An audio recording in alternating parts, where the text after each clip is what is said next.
உலகில் உள்ள அனைத்து செயலுக்கும் தமிழில் பெயரும் உண்டு, பொருளும் உண்டு. உதாரணமாக எண்களை எடுத்துக் கொள்வோம். ஆங்கிலத்தில் எண்களில் லட்சத்திற்கு மேல் போனால் மில்லியன், பில்லியன், ட்ரில்லியன், இறுதியாக குவன்ட்ரில்லியன் என இவ்வளவு தான் இருக்கின்றன. ஆனால் தமிழில் எண் ஒழிப்பு முறையில் ஒன்றிலிருந்து பிரம்மகற்பம் எனும் முக்கோடி வரை ஒவ்வொன்றிற்கும் தனி பெயர்களை வைத்திருக்கிறான் தமிழன். அதை ஒவ்வொன்றாக சொல்கிறேன், கேளுங்கள். இது 1, இது 10, இது 100, இது 1000, இது 10,000, இது லட்சம், இது 10 லட்சம், இது கோடி. இதுவரைதான் உங்களுக்கு தெரியும். இனி வருகின்ற அடுத்தடுத்த ஒவ்வொன்றிற்குமே ஒவ்வொரு பெயரை வைத்திருக்கிறான் தமிழன். இது அற்புதம், இது நிகர்ப்புதம், இது கும்பம், இது கணம், இது கற்பம், இது நிகர்ப்பம், இது பதுமம், இது சங்கம், இது வெள்ளம், இது அந்நியம், இது அர்த்தம், இது பரார்த்தம், இது பூரியம், இது கோடி கோடி முக்கோடி எனப்படும் பிரம்மகற்பம். இவ்வாறு ஒவ்வொன்றிற்கும் ஒவ்வொரு பெயரை வைத்தவன் தமிழன். இது மட்டுமல்ல, ஒன்றிற்கு கீழ் உள்ள இறங்குமுக எண்ணுக்கும் பெயர் வைத்திருக்கிறான் தமிழன். கேட்டால் ஆச்சரியத்தில் உறைந்து போய்விடுவீர்கள். இது 1, இது முக்கால், இது அரைக்கால், இது கால். இதுவரை அனைவருக்கும் தெரியும். இனி கேளுங்கள்.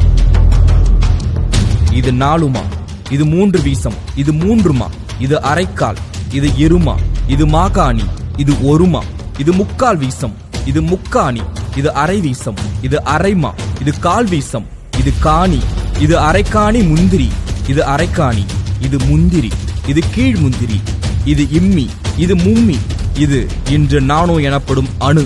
அணுவுக்கும் கீழே அளந்துள்ளான் தமிழன். இது குணம், இது பந்தம், இது பாகம், இது விந்தம், இது நாகவிந்தம், இது சிந்தை, இது கதிர்முனை, இது குரல் வளைப்படி, இது வெள்ளம், இது நுண்மணல், இது தேர்த்துகள்.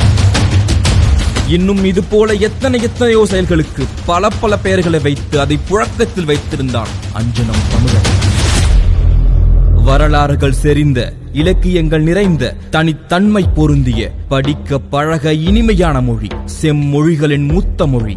அது நம் தாய்மொழி தமிழ் மொழி என்பதில் ஒவ்வொரு முறையும் உணர்ந்து பெருமைப்பட 1000 விஷயங்கள் இங்கு உண்டு. ஆங்கிலம் என்பது ஒரு மொழி, அது அறிவல்ல என்பதை நாம் உணர வேண்டும். ஆங்கிலம் நன்கு தெரிந்தும் கூட காந்தியடிகள் தனது சுயசரிதையை தாய்மொழியான குஜராத்தியில் தான் எழுதினார். 3000 ஆண்டுகளுக்கு முன்பு எழுதப்பட்ட தமிழ் நூலான தொல்காப்பியம் இன்றும் நம்மிடம் உள்ளது. அதற்கு முன்னும் பல இலக்கண நூல்கள் இருந்துள்ளன என்பதை தொல்காப்பியமே கூறுகிறது. ஒருவருக்கு தெரியும் மொழியில் பேசும்போது அந்த செய்தி அவரின் மூளைக்கு செல்கிறது. அதுவே அவரின் தாய்மொழியில் பேசும்போது அந்த செய்தி அவரின் இதயத்திற்கு செல்கிறது என்று தாய்மொழியின் அவசியத்தை சொல்கிறார் நெல்சன் மண்டேலா. உலகின் மூத்த மொழி நம் தமிழ் மொழி என்று நாம் வெறும் பெருமைக்காக மட்டும் சொல்லவில்லை. அதை பல சான்றுகளோடும் பல ஆவணங்களோடும் ஆணித்தரமாக சொல்கிறோம். மொழிகளுக்கெல்லாம் தாய்மொழி நாம் தமிழ் மொழி என்று இனி இருமாப்புடன் சொல்வோம். நீங்கள் தமிழ் மொழியை உயிரென நேசித்தால் இந்த வீடியோவை பகிருங்கள். தமிழின் பெருமையை உலகெங்கும் பரவ விடுங்கள். டீப் டாக்ஸ் தமிழ் சேனலை சப்ஸ்கிரைப் செய்யுங்கள்.